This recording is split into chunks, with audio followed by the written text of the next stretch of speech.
देखिए, Congress party operation सिंदूर का पूरा समर्थन पहले से हमने किया था। हम 22 अप्रैल से कह रहे हैं एकता और एकजुटता अनिवार्य है, और जो भी सुरक्षा बल, जो हमारे आर्मी है, फौज है, सेना, नौसेना है, वायुसेना है, स्थल सेना है, सभी जो कार्रवाई करेंगे उसका हम पूरा समर्थन देंगे, उसमें कोई शक नहीं है। पर प्रधानमंत्री के संबोधन के पहले ही राष्ट्रपति ट्रंप ने घोषणा कर दी कि वॉशिंगटन में रहकर मैंने भारत और पाकिस्तान के बीच में युद्ध रुका दी। यानी कि वॉशिंगटन में रहकर उन्होंने यहाँ का युद्ध रुकवाया है। उस पर तो प्रधानमंत्री ने कुछ कहा नहीं। प्रधानमंत्री को बहुत सारे सवालों को जवाब देना है, उस पर तो वो चुप थे। तो हम यही मांग कर रहे हैं ना। पिछले 2 हफ्तों में 2 सर्वदलीय बैठक हुई हैं, प्रधानमंत्री मौजूद नहीं थे, कुछ बातें नहीं हो पाई, कुछ स्पष्टीकरण नहीं हुआ, कुछ हमारे सवाल थे सार्वजनिक तौर से हमने नहीं पूछा, हम सर्वदलीय बैठक में हमने पूछा। तो आज भी हम मांग करते हैं प्रधानमंत्री एक बैठक बुलाएं, सभी विपक्ष नेताओं को बुलाएं, विश्वास में लें।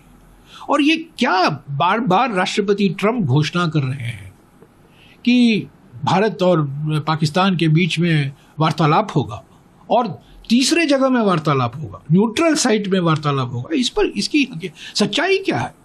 और उन्होंने कहा है क्योंकि अभी इसके बाद व्यापारिक संबंध जो हैं, आर्थिक संबंध जो हैं और भी मजबूत होंगे। क्या कोई रिश्ता है यहाँ युद्ध रोकने का और भारत के साथ अमेरिका के साथ हमारा जो निर्यात जा रहा है वो और भी बढ़ेगा?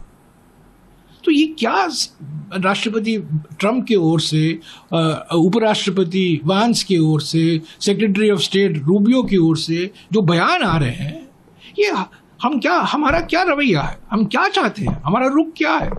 विदेश मंत्री चुप हैं, राष्ट्रीय सलाहकार जो सुरक्षा सलाहकार हैं वो चुप हैं, प्रधानमंत्री तो अपनी चुप्पी तोड़ते ही नहीं है किसी मामलों पर।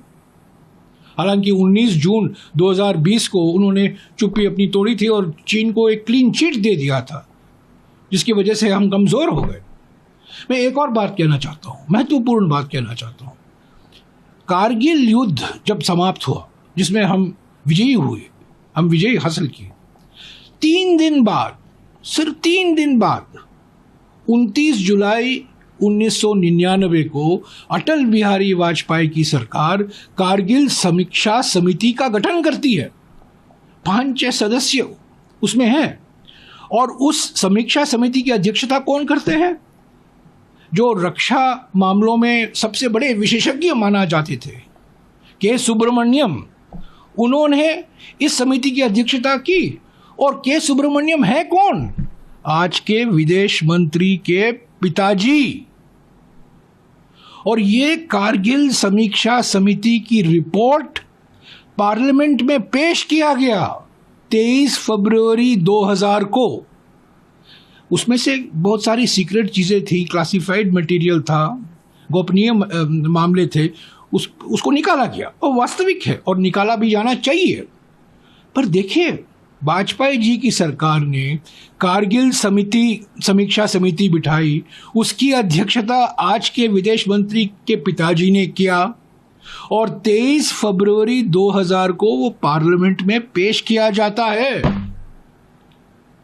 एनआईए जांच कर रही है पहलगाम आतंकवाद हमलों के ऊपर, पर क्या कुछ समीक्षा होगी, कुछ विश्लेषण होगा? तो यही तो हम सवाल प्रधानमंत्री से पूछना चाहते हैं। प्रधानमंत्री तो सवाल का जवाब नहीं देते हैं, एक लाइन देते हैं, कोई फिल्मी डायलॉग मारते हैं और चले जाते हैं।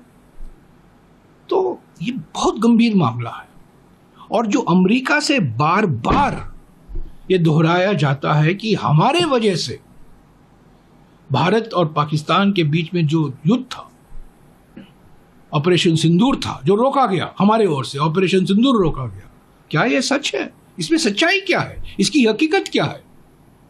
प्रधानमंत्री को जवाब देना चाहिए, जनता को विश्वास में लेना चाहिए, विपक्ष के नेताओं को विश्वास में लेना चाहिए, संसद को विश्वास में लेना चाहिए।